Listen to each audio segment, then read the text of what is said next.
الرحمن الرحيم مالك يوم الدين إياك نعبد وإياك نستعين اهدنا الصراط المستقيم صراط الذين أنعمت عليهم غير المغضوب عليهم ولا الضالين آمين.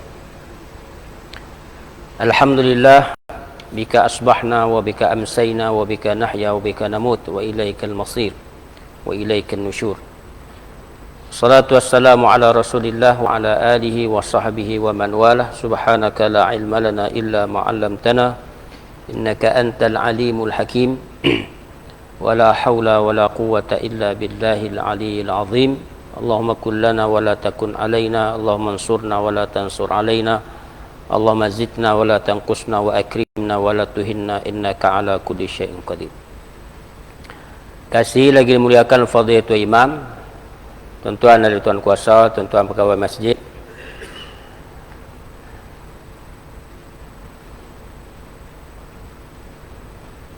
muslimin muslimat hadirin rahimakumullah. Kita pagi ini insya-Allah nak semak hadis yang ke-19. Hadis yang ke-19. Kalau dan P20, kalau tak dan berhenti tentulah. Biasalah tuan. Hadis 19 muka surat 54. Betul dan tu.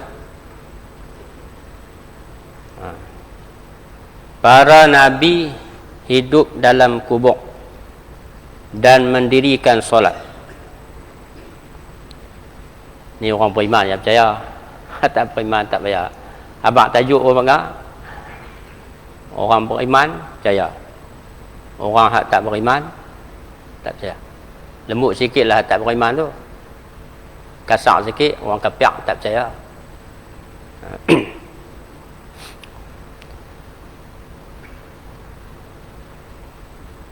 Para nabi, dia jangan sebut para-para. Ada tak kan kita ni kadang-kadang terlajak para-para muslimin. Para-para tu kan hak duduk di rumah tu lah, hak para tu. Para ni maknanya merujuk kepada jamak lah tu. Dia tak payah sebutlah para-para. Bismillah, hadis pendek tuan-tuan. Hadis dalam kitab kita lah pendek. Hadis banyak lah. An Anas bin Malik, an Anas radhiyallahu anhu. Anas ni Anas bin Malik radhiyallahu anhu anin Nabi sallallahu alaihi wasallam qala al-anbiya'u ahya'un fi quburihim. Dia guna perkataan kubur agak. Yusallun. Daripada Sayyidina Anas radhiyallahu anhu, daripada Nabi sallallahu alaihi wasallam bersabda, katanya al-anbiya'u, para nabi. Berapa banyak nabi? Hak sepaham kitanya 124,000 tu ahya'un, mereka itu hidup fi quburihim, dalam kubur masing-masing. Para nabi ni hidup cara dalam kubur. Hidup cara dalam kubur.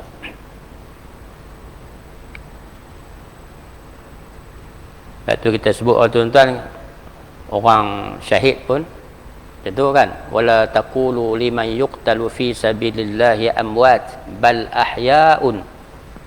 Tu hak syahid kan, hak mati kita duk tengok kat Palestin kat mana lah ni kan. Depa tu Quran nilai, Quran sebut bal ahya'un, guna bahasa bahkan mereka hidup di sisi Tuhan dan dapat rezeki pula, yurzaqun.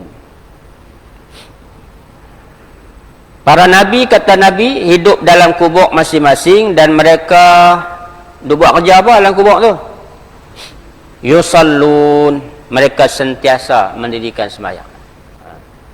Sembahyang. Kita kalau duduk di rumah lama-lama kita buat apa? Bukan kita tak? Bolehlah sembahyang saatlah 2 rakaat tu, 2, 4 apa semua. Lepas tu ke ada kerja lain lah. Tak tengok WhatsApp, TikTok. Lepas tu lena. Tu atas dunia kan, atas dunia. Nabi dalam kubur depa ni yusallun, dia main lafaz mudhari' jamak juga. Yusallun, mereka sentiasa mendirikan sembahyang. Mana lepas sembahyang, lepas sembahyang. Keterangan Allah memberikan kehidupan yang paling sempurna kepada para nabinya di alam barzah. Kehidupan mereka melebihi kehidupan para syuhada dan solehin. Syuhada pun sakanlah. Orang-orang soleh pun hidup depan sakanlah. Kita tengok orang-orang yang kita mengaji duk tengok kan. Lepas 10-15 tahun jasad tak bukan macam jasad, dengan baju dia tu pun tidak rosak. Itu istilah orang-orang yang kita kenal atas dunia ni kan. Tentulah para nabi lebih pada tu lagi kehidupan mereka. Dalam peristiwa Isra' dan Mi'raj, baginda Nabi SAW dibawa melawat beberapa tempat. Antaranya ialah baginda menziarahi pusara Nabi Musa AS. Di bawah ni tuan-tuan, bukan naik langit tu. Di bawah ni. Baginda bersabda, "Ataitu aw marartu ala Musa lailata usriya bi 'indal Kathibil ahmar wa huwa qa'imun yusalli fi qabri." Aku, kata Nabi, menziarahi atau melalui pusara Marra Nabi Musa pada malam Isra'. Maknanya had berlaku tu di bawah, bukan di langit. Had di langit ni pasien lain pula, jumpa dengan nabi-nabi. Had tu jumpa direct. Had ni di bawah ni disebut gitu. Pusaranya terletak di sisi Al-Kathibul Ahmar, bukit pasir berwarna merah. Ketika itu, kata Nabi, Musa ni sedang berdiri melakukan solat di dalam kuburnya. Duk sembahyang. Ni mukjizat lah tuan-tuan. Satu, pasal dia nampak apa dalam kubur tu. Yang kedua, Nabi dalam kubur tu lah. Juga Nabi termasuk ulul azmi ni. Hebat mereka ni. Dan hidup dalam kitab, kita duk pergi ziarah kawan-kawan kita ataupun hidup, mereka memang diberikan nyawa balik oleh Allah untuk menjawab salam. Dan kita pergi ziarah siapa pun yang dia kenal, kita kenal dia kenal kita atas dunia ni, tapi Assalamualaikum, kita sebut nama depan dia tu, dia akan jawab. Kita sebut banyak kali dah tu. Sebab Allah Ta'ala bagi balik nyawa tu. Tu kawan kita itu tuan-tuan, untuk jawab salam. Lepas tu sembang lain tak boleh lah. Lagi duk pergi sembang lain pula. Dia kita bini yang orang balas lah. Tu saya duk sembang lah di kubur tu, cerita elok dah lah. Dia dengar lah kan. Dalam riwayat yang lain, baginda Nabi melihat beberapa orang Nabi lagi mendirikan solat. Daripada Abi Hurairah radhiyallahu anhu fi qissatil Isra' juga, qala Rasulullah sallallahu alaihi wasallam, wa qad ra'aituni fi jama'atin minal anbiya'i fa idza Musa qa'imun yusalli fa idza rajulun darabun ja'dun ka'annahu min rijalin shanu'ah wa iza Isa bin Maryam alaihi salam yusalli aqrabun nasi biha syabahan Urwatun bin Mas'udin as-Saqafi wa iza Ibrahim alaihi salam qa'imun yusalli ashbahan nasi bihi sahibukum yakni nafsah. Daripada Sayyidina Abi Hurairah radhiyallahu anhu tentang hadis kisah Isra' ini, Nabi bersabda, sesungguhnya aku melihat sekumpulan Nabi. Nampak Nabi itu, ra'aituni, aku diberi tengok. Aku melihat Nabi Musa alaihi salam mendirikan solat. Beliau ni seorang laki-laki yang tegap, kata Nabi, dan berambut kerinting seperti orang Syanu'ah, yakni satu kabilah di Yaman. Yaman hari ini dah mula isytihar buat perang dengan Israel.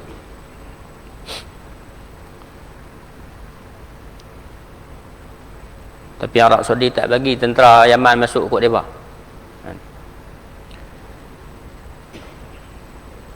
negara miskin tapi ada hati nak tolong Palestin.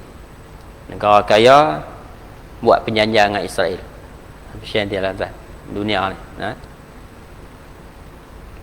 Jadi orang Yaman ni kata Nabi, dia persis orang Syanu'ah. Syanu'ah ni satu kabilah di belah Yaman. Tuan-tuan tengok orang Yaman tu, lala ni pun macam tu lah. Tengok Habib, kan? Habib mai. Rambut dia macam tu kan. Kita tengok wajah dia seperti tu. Dia taklah beza sangat, lebih kurang macam tu lah. Kemudian aku melihat Nabi Isa AS juga mendirikan sembahyang dalam kubur dia ni. Orang yang paling mirip dengan Nabi Isa yang dikenal ni ialah Urwah bin Mas'ud, sahabat Nabi ya? Nama Urwah. Jadi kalau nak tengok Nabi Musa, Nabi Isa masa zaman tu, mereka boleh cam tengok Urwah, lebih kurang wajah seiras. Lepas tu Nabi kata, aku juga melihat Nabi Ibrahim AS sembahyang juga dalam kubur dia, dan orang yang paling mirip dengannya tu aku lah. Jadi Nabi Ibrahim ni mirip dengan Nabi Muhammad SAW. Hak tu hak Nabi. Kalau hak anak, hak cucu ni Husain Hasan tu lah, dia turun Nabi SAW. Selesai tuan-tuan. Jadi nak cerita lebih tak boleh. Nak cerita lebih tak boleh. Maknanya hak ni mukjizat Nabi sepasal. Lepas tu keutamaan dia satu. Yang ketiga, kita nak sebut para Nabi tu memang macam tu kehidupan mereka. Atas kubur. Dalam kubur ni pun mereka ada kehidupan yang diberikan oleh Allah Subhanahu Wa Taala. Lagu mana Allah peluah kubur, lalu mana Allah buat, lepas tu mereka makan apa tu dalam kubur, tu semua tu adalah urusan Allah Subhanahu Wa Taala Al-Qahhar. Dia sangat menguasai makhluk dia lah. Tak kiralah sama ada di dunia ataupun dalam mana pun, Allah Ta'ala ni punya sifat Al-Qahhar. Tu imam baca tu saat ni. Boleh betul sikit lah tu. Mereka duk baca Allahumma inna naja'aluka ya di tempat lain tu. Hak ni kira ni pejabat agama bagi tak ya? Pejabat agama bagi ya? Ada selai tak? Oh hantar ni. Kita betul sikit ni. Sagi bagi kat saya tu. Kami lohor asar balas semua doa. Tak tunggu subuh. Lagi dan lohor balas lohor, lagi dan asar. Tengok siapa imam lah. Kalau imam tu menyegan sikit macam saya, tak baca. Kalau rajin sikit, dia baca. Baca Iqra' doa ni.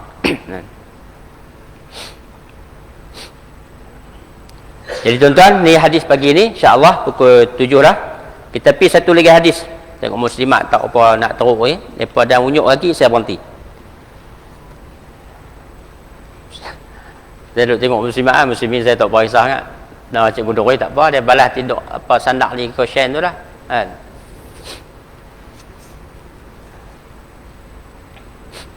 Malam sahabat lepas pada kuliah tu, kawan hak buat makan ni, dia pun hidang makan. Ada kawan balas. Dia kata buat makan kat orang lelaki-lelaki lah. Saya baru duduk tengah suap. Dia tanya kawan tu, buat makan kat orang lelaki-lelaki lah. Hang tahu tak, dia, aku duk bilang duit. Hak bagi banyak duit ni orang perempuan. Jadi kalau hang nak buat makan dengan orang perempuan sekali, kalau tidak saya buat ansur. Dengan aku tak boleh makan, dia ingat hati. Kan kalau tak buat ansur dengan kita dengan tak boleh makan. Pasal kita tak apa, bulan depan hampa buat belia sikit perempuan. Dia kata aku tiap-tiap pagi, dia kata aku tabung masjid, tabung surau ni. Tabung belah perempuan banyak. Tabung orang belah lelaki ni sikit lah. Tapi hampa duk boleh makan sedia. Ni saya sokong orang perempuan lah. Kan? Memang pun orang perempuan. Kan? Kutip tabung di Palestin tu, di surau kat Muhammad Kabir tu. Baik 2 kali kutip untuk Palestin ni. Balas kutip dah 1,000. Ada 30 orang, 40 orang dapat 1,000 lebih. Lepas tu kutip pula kemarin dapat 1,300. Oh, dia pasien tu. Dia gemar untuk bersedekah. Moga-moga Allah tampung kesusahan mereka tu di akhirat.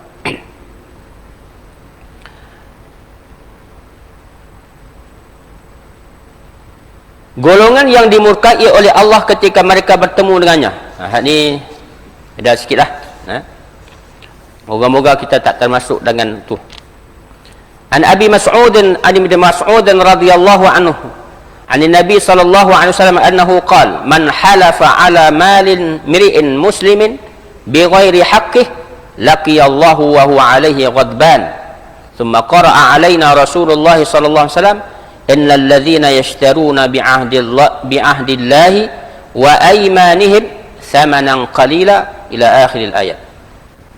Daripada Ibnu Mas'ud, Abdullah bin Mas'ud radhiyallahu anhu, daripada Nabi SAW bersabda, siapa-siapa man isim istifham, siapa-siapa apa tak apa, dia tak kira, yang bersumpah, mana yang pernah bersumpah, dan sumpah dia buat tu pula sumpah palsu.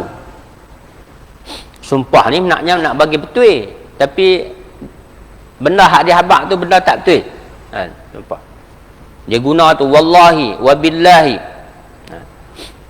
Saya sumpah tu nak perbetul benda. Kerana ingin mengambil harta seorang muslim dengan cara yang tidak betul. Hati-hati ni tuan-tuan. Ni bahaya ni. Ni kebanyakan orang rajin buat. Dengan cara yang tidak betul. Nanti dia akan bertemu Allah dalam keadaan Allah murka dia. Di dunia pernah ada orang yang bersumpah palsu, dia guna nama Allah, yang tu Allah marah sangat tu, pasal wallahi wabillahi, hak aku, yang aduk mengaku hang apa, betul-betul hak kawan tu kan, dia pergi mengaku hak dia. Kawan ni kata, saya mai tadi kasut, tak ada kasut macam saya ni. Dia kata, hang mai belakang ataupun hang mai awal lagi, aku mai belakang lagi. Duduk balas nak pertahankan tu. Ni tuan-tuan, kawan ni kata, tak kot, kasut ni saya saja beli macam ni. Wallahi lah, aku pun baru beli kemarin lah. Wallahi tu untuk mengambil hak kasut je kan. Tambah dengan tanah apa segala macam nenek tuan lagi ya. Kemudian Nabi membacakan kepada kami, kata sahabat Anas Abdullah ni, sepotong ayat yang bermaksud sesungguhnya orang-orang yang menjual belikan janji Allah, guna nama Allah tu, dan sumpah-sumpah mereka dengan harga yang murah. Ada orang macam tu, innal ladzina yashtaruna bi ahdillahi wa aymanihim, janji-janji Allah dan sumpah-sumpah mereka dengan thamanan qalila. Benda hak dia nak ambil tu tak terang mana pun, tapi sebab dia nak sumpah juga, akhirnya Allah Ta'ala murka dekat dia. Orang yang beriman yang soleh yang akan bertemu dengan Allah dan mereka akan disambut dengan penghormatan. Itulah yang kita haraplah tuan-tuan. Kadar iman kita, kadar amal kita ni, kita harap kita nanti disambut Allah gitu. Kemuliaan dan keredaan daripada Allah Subhanahu wa taala. Allah kata, tahiyyatuhum yauma yalqawnahu salam wa a'adda lahum ajran karima. Penghormatan kepada mereka, yakni orang-orang mukmin pada hari mereka menemui Allah itu ialah salam. Sebut nama Tuhan tu lah, kesejahteraan. Jumpa sama-sama mereka pun macam tu. Dan dia menyediakan bagi mereka pahala ajran karima, pahala yang mulia. Bagaimana pahala mulia ni tuan-tuan? Ajran azima, Tuhan sebut ajran karima. Kadang-kadang dia sebut fauzan azima. Itu nilai. Nak sebut pahala tu kita tak reti nak bayang lebih pada tu dah. Sebab tu kalau nak zikir-zikir lah, kata seorang syekh, walaupun zikir kita tu kita bukanlah masuk betul-betul di hati, tak apa, buat je lah tuan-tuan. Sebab lalai daripada berzikir tu lebih bahaya daripada berzikir tapi lalai. Ni lah, kita zikir subhanallah, subhanallah, subhanallah, subhanallah, telefon bunyi, angkat telefon tu, jaga-jaga lagi subhanallah, subhanallah, bukan dia masuk bola hati, tak apa. Buat macam tu lebih baik daripada hati lalai yang terus tak ada zikir apa. Zikir lah juga, macam saya sebut bulan lepas lah tuan, semayang juga, walaupun fikiran kita tu pi rata kan, pi tang nu, pi tang ni, pi tang ni. Tak apa, tak ada masalah. Jangan pi rata tapi tak semayang. Rata tempat pi. Okey, tapi tak semayang. Kan, itu tak mau. Biar pi kita semayang habis walaupun kita tahu kan semayang tambah baca panjang pagi ni. Hak sunat perut, cara sunat perut. Kan, tu imam pula duk buat 2-3 kali ulang tak mampu, tak lagi kita tak tampak lah. Hak makmum di belakang tak ada lah. Dia pasien lah ni, bangah lagu tu. Saya semayang di surau tu, saya masbuk. Depa duduk belakang tu, Tok Imam naik yang kelima, depa tak tegur. Yang kita puak-puak di belakang ni pun angin semua. Lepas tu dia main cerita kita, macam mana Ustaz? Macam mana? Kita macam mana apa? Tadi Tok Imam buat 5. Tu yang apa naik apa? Kita kami naik, kami ikut dia. Pelotak apa? Nanti pasien tu dah hantar kata dia buat 5, dia gagah naik buat apa? Hampa tunggu tegur lah dia. Dia kata, tak ada lepas tegur. Kawan tu kata, saya nak tegur enggak tapi bunyi astagfirullah. Orang suruh tegur dengan subhanallah, dia balas astagfirullah. Macam-macam. Kita duk ingat selesai dah bab tu tuan-tuan. Maknanya kalau duduk belakang imam ni macam tu, beda dengan dia. Satu sah tu tak tegur. Saya tak boleh tegur pasal saya ni masbuk duduk ujung pula. Kita tak cukup rakaat lagi, depa habislah rakaat tu. Kan? Lepas tu dia mai tanya. Saya kata, hampa yakin tak kata 4 tadi? Kali 5. Saya yakin kata baru 4. Kalau tu hang dah memang hang lebih dah. Dia yakin ni kena sungguh. Kalau duk pekat duk mai tanya tu memang kena buat lain. Kata mayang lain lah. Dia mayang lain. Pasal hampa ikut benda hak rakaat yang kelima tu tak sah lah. Batal.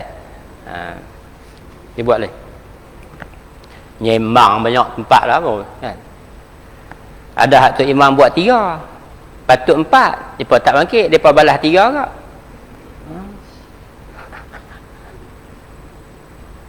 Alah pasal tu. Kita duduk ya kan. Pasal duduk di belakang bukan main kemas. Kan? Gagah tak bawa serban lilik sampai belakang kan? Tapi cara duduk tu kita kata sakan. Tapi bila jadi lagu tu dia mula dia buat kacau. Mai tanya, boleh tak? Tu dia 3. Atau 3 awak hampa tak bangkit. Dia kata kami yakin macam dia buat. Apa tu mai tanya apa? Dia mai tanya tu maknanya dia tak yakin. Kan? Bagi sahih betul-betul. Tuan-tuan yang dirahmati Allah sekalian. Kita nak buat kerja macam fiqah ni pun kan. Kita duduk tengok. Ada fiqah batal tang tu boleh pergi sambung kan, tawaf. Batal pun setengah 5. Pergi ambil uduk. Pergi sambung lah. Semayang. Dia buat lagu tu kat cikgu Doi. Semayang 4 rakaat. Kentut tang 2 tu. Mai balas sambung 2 je. Dia buat tawaf. Dia buat tawaf tu. Pergi sambung 2. Kita buat sambung 2. Dia kata bukan macam tawaf lah. Suham mengaji 2 tak mau. Tuan-tuan tengok. Maka orang kafir ni Tuhan sebut, atau orang mukmin yang banyak melakukan maksiat adalah orang kafir sahih lah. Kafir. Ada juga orang mukmin maksiatnya banyak. Mereka nanti akan bertemu Allah dalam keadaan Allah murka mereka. Jadi antara dosa yang mengundang murkaan Allah itu ialah orang yang sanggup bersumpah palsu dengan nama Allah. Kalau dia kata lagu lain tak apa, dia kata kan, ni hakku sungguh. Dia perterah tu. Tak apa habis tu sakat tu. Tak apa tu bukan makna boleh. Tak apa tu taklah berat sangat bangah dosa tu pasal hang saja nak ambil kawan dia, kau jangan cengih hang tu ambil. Jadi hang buat kenyataan macam tu. Tapi ni pasal masalah dia, wallahi tangga masjid lah tu.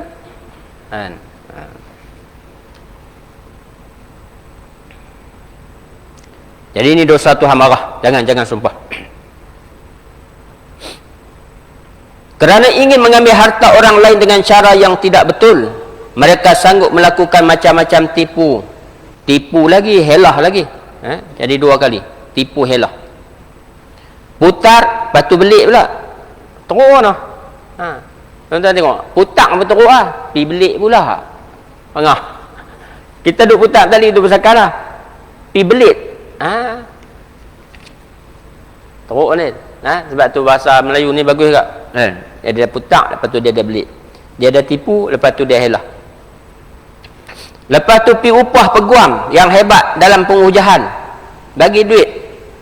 Memberi rasuah. Semua tu ialah untuk menangkis kerana merebut harta orang lain yang mereka dakwa sebagai harta mereka. Banyak ni tuan-tuan.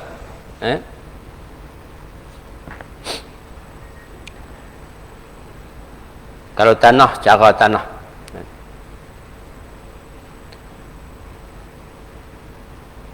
Siapa orang yang paling tahu tanah-tanah kosong di Malaysia ni, di Kedah ni? Orang pejabat tanah,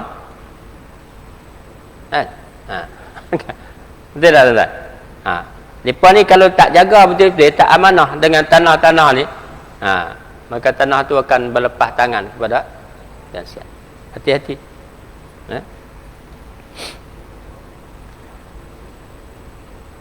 Jika ditakdirkan dia menangkis, pada hadis sendiri pun tahu kata dia salah, maka kemenangan itu pada hakikatnya adalah sepotong api neraka yang akan diberikan kepadanya nanti di akhirat. Makalah api itu. Tu batu sempadan tu kan. Hati-hati tu. Orang tak wallahi wa billahi kan, tapi dia pikalih batu tu. Batu ni pelik kan. Batu sepadan ni lain, dia tak macam batu nisan. Nisan ni kalau kita pergi buat lajak apa orang kata, ada tuan-tuan pergi ubah batu nisan bagi panjang. Tak ada. Kita tak buat kerja tu. Kalau kita buat pun kawan hak duk pi duk mesin tu, dia kata, ni buat apa ni, kubur kawan ni panjang dia nanti tak kalih balik. Kubur tak boleh panjang pasal dia tahu orang kita pendek-pendek rendah-rendah. Tapi tanah sepadan, tanah kan panggan, tuan-tuan, berlungut-lungut dah. Kalau di bendang dia buat macam mana ya Haji? Dia duk tambun. Macam mana cikgu? Selut hak belah dia, pergi buh belah tu. Sikit je dia duk tambun tu. Tambun selut main bendang dia tu, sikit je tuan-tuan, dia ambil. Tapi tang tu nampak, tapi panjang 2 relung. Ya Rab, hati-hati orang-orang yang memiliki tanah yang Tuhan bagi atas dunia ni. Hak tanah tu pun kita tak bawa masuk dalam kubur pun, kita masuk kubur tempat lain, bukan kubur hak kita tu kan. Maka janganlah terlajak mengambil hak orang kerana tak padan dengan kerana ambil itu, Tuhan buh kita dalam neraka.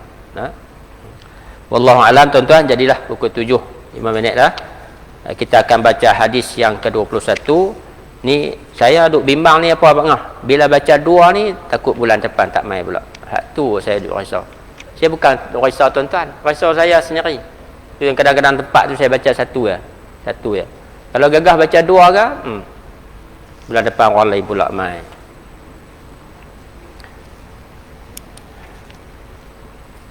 Tapi insya-Allah harap-harap umur kita panjang belaka dan tengok kemenangan Qasam. Dah ni pun kita duk tengok dah. Allah Ta'ala duk pelekoh. Ada petunjuk betul-betul. Dulu kita duk tengok tentera mujahidin saja duk pijak orang Israel, pijak kepala, pijak muka. Kita tengok video kemarin, tengok tentera Qasam buat benda yang sama kepada bangkai-bangkai Yahudi ni. Dan pijak itu. Apa tak ada nilai, mati, hina dan dalam neraka pun kena seksa. Wallahu alam. Kita doakan terus tuan-tuan, sumbang terus kalau ada lagi benda yang perlu kita sumbang. Satu orang budak lepas pada buat minggu solidariti di satu sekolah, lepas tu dia pegang botol, dia duduk di penjuru tu. Ada cikgu mai tanya, pasal apa ni? Awak sedih pasal apa? Tak makan kah? Duit tak ada kah? Dia kata duit tadi bagi kat Palestin semua. Duit tadi bagi kat Palestin semua. Dia tu, kamu nak makan apa? Dia kata, saya balik sekolah sekejap saya boleh makan lagi. Ada benda lagi nak makan di rumah saya. Duit pun ada lagi esok. Mak saya akan bagi lagi. Tapi dia kata adik-adik saya, kawan-kawan saya di Palestin tak tahu nak makan apa. rumah tak ada dah. Jadi dia punya, tuan-tuan, ni tujuan kita semarakkan itu supaya apa? Supaya kita teringat selalu kat solat. Dan saya nak sebut ni tanah wakaf kita, Aqsa tanah wakaf kita. Pakat-pakat tolong jagalah.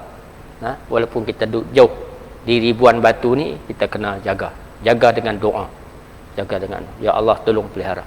Sebab kalau Israel menang kali ini, tuan-tuan, dia kemenangan tu akan melebar lagi sampai dia akan pergi sampai ke Madinah. Dia akan kuasai. Dan lah dia pun dia kuasai dah. Pemimpin-pemimpin UAE semua dia pun kuasai dah. Tinggal lagi nak pergi pedarah pergi kat Madinah tu, nak kuasai Madinah tu. Dia bila dia kuasai Madinah tu baru datang hak Nabi duk serta tu. Jadi tuan-tuan nak amanah. Nak menang Qasam, lepas tu kiamat esok jadi, ataupun nak lagu mana? Tanya tuan-tuan. Kalau menang Qasam, hak jadi macam hak Nabi kata tu lah. Kan, esok orang Yahudi duduk tak mana, semua pokok batu akan habang. Sekian-sekian. Kalau kalah, dia patut tak ni lah. Macam mana Cikgu Duri? Tu masing-masing tuan-tuan. Kita harapkan Allah Ta'ala ni tolonglah macam mana pun.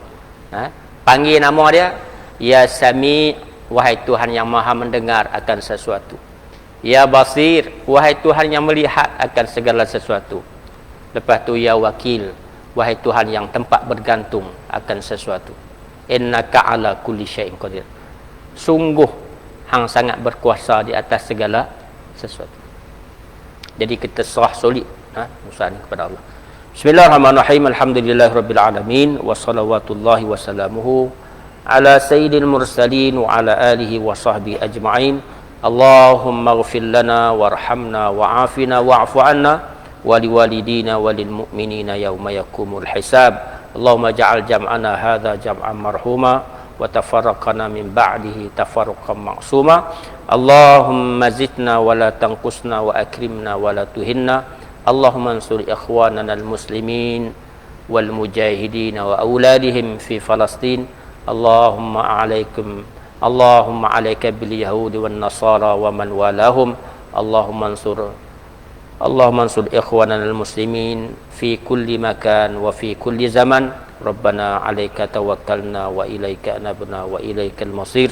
Rabbana atina fid dunya hasanah wa fil akhirati hasanah wa qina adzaban nar. Sallallahu ala Muhammad walhamdulillahi rabbil alamin. Subhanakallah wa bihamdik asyhadu an la ilaha illa anta astaghfiruka wa atubu ilaik. Wal 'asr innal insana lafi khusr illa alladhina amanu wa 'amilus solihat wa tawassaw bil haqq wa tawassaw bis sabr. Assalamualaikum warahmatullahi wabarakatuh.